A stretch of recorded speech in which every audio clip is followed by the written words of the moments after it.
India's top court has given its verdict on the disputed Ayodhya religious site, which is 1992 Babri demolition case, the so-called criminal conspiracy. The judge S.K. Yadav accused in the 1992 Babri demolition case.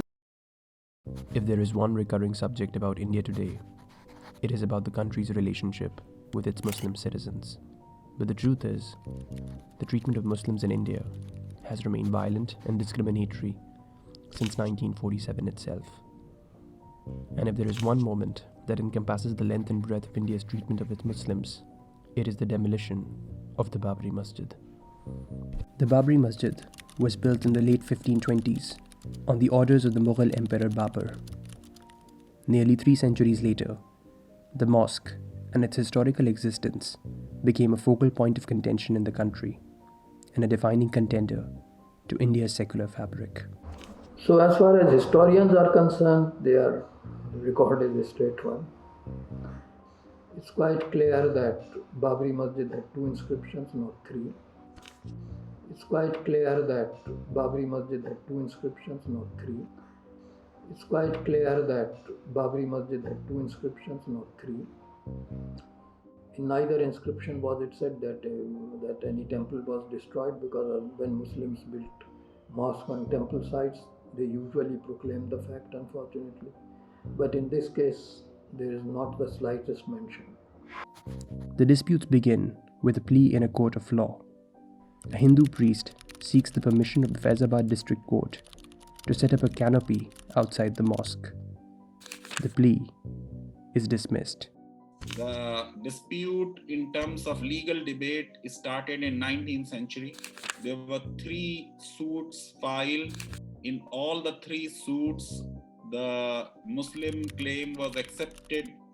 The Hindu claim was about, a race platform outside the mosque, but even that was not accepted as the birthplace of Lord Rama or the ownership of Hindus. And ideally, as per principle of res judicata, once a dispute has been finally decided by the court, it cannot be reopened. In 1853, the first clashes between Muslims and Hindus erupt, with each party contesting the rights to the land. Members of the Hindu community believe that the mosque was constructed over a temple, and the site was the birthplace of Lord Ram, a central figure to the faith. It has no evidence at all that it was ever a temple. As far as the archaeological survey is concerned, when they dug up actually, they came across a westward wall, which is usually there in a mosque, particularly one-walled mosque of that time, and there was a mihrab in it. But they actually dismissed that. Faith is irrelevant to determine property dispute. It was purely a civil suit which should have been decided as per the civil law of the country. Faith is irrelevant. If I believe your property is mine, that does not mean that law can evict you and give your property to me. In this case, unfortunately, while the Supreme Court demanded a very heavy burden of proof from the Muslim parties, for the Hindu parties, their mere belief that this place is the birthplace of Lord Rama was considered enough. And that, according to me, is one of the great shortcomings of this judgment. To 1949, India is 2 years into being independent. In the late hours of December 22nd, an idol of Lord Ram is placed within the confines of the Babri Masjid. The site is closed off to both the Hindu and the Muslim communities. During this period, the prayer used to take place in the morning and in the evening, as per the Hindu rituals. So while worship continued, Muslims were prevented from praying there. And in 1986, I think on 1st of February, the district court opened the lock and permitted public worship without even hearing the original suit parties. The Vishwa Hindu Parishad, a Hindu nationalist organization, and the Bharatiya Janata Party come together and begin to mobilize people across the country. Their messaging was simple. कि 30 अक्टूबर को वहां पर पहुंच करके car सेवा करेंगे और मंदिर वहीं बनाएंगे। उसको कौन रोकेगा? कौन सी सरकार रोकने वाली है? Processions were organized to carry consecrated bricks from across the country, and volunteers, known as kar sevaks, were invited to join the movement.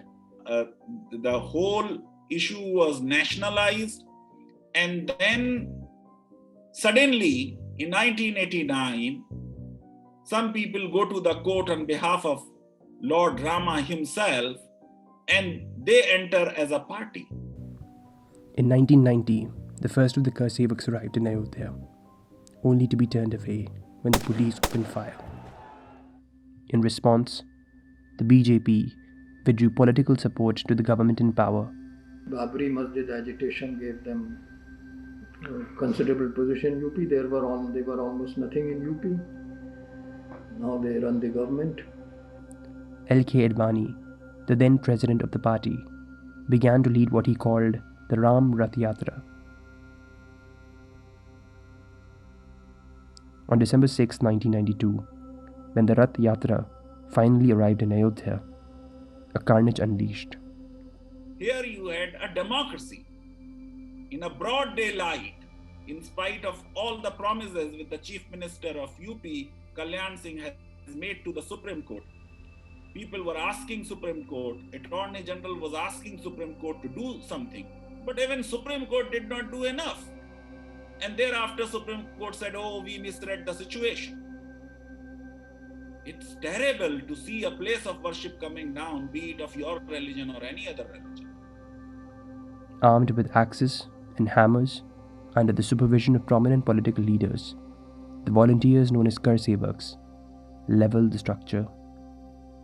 For the next several months, India was immersed in communal rioting between Hindus and Muslims, causing the death of at least 2,000 people. It was not a demolition of place of worship ordered by a fanatic king. It was a place of worship which was protected by the constitution, protected by country's law, which was brought down by the people in a democracy. And that's why if you read next year's editorials, people said it was a shameful act, it was a destruction of the constitution. And even Supreme Court in its last year's judgment has accepted that it was an illegal act, an egregious wrong. So one was really shocked to see not a place of worship coming down, but place of worship coming down with very active support of the central government and the state government and by the people themselves. And that is terrible. In the wake of the demolitions, India's ideals of secularism began to fade, as far-right Hindu groups dominated the political spectrum. And with the rise of majoritarian politics, the Bharatiya Janata Party began to win the national elections in the country. Between these years, Hindu nationalism captivated most of India's governing institutions.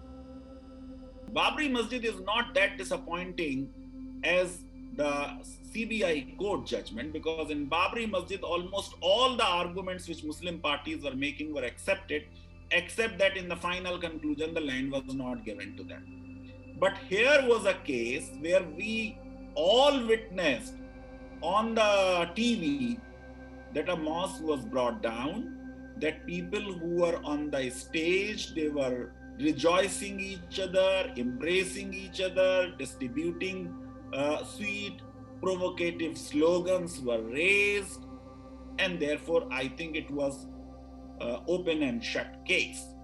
I have number of disappointments. One, number of stay orders which were passed in this case starting from 1949. Each stay order changed the meaning of status quo, and each time this meaning largely went against Muslims. This is the first disappointment. The second disappointment is in a suit, either one party wins or another party wins. Allahabad High Court Lucknow bench's judgment of 2010, which today looks better outcome, giving one third to all the parties. As far as civil litigation law is concerned, was not correct on this point, even though it was far more holistic and pragmatic, that no one feels frustrated. 3 Supreme Courts lack of will to protect the Babri Mosque from demolition, when there was huge evidence which was before them that the government is violating its promises. Huge congregation of people with all kinds of demolition weapons have reached Ayodhya. The court, by permitting what they called quote unquote kar seva, and where they said only some recitations of bhajans will take place, I think that was very disappointing. And finally, this whole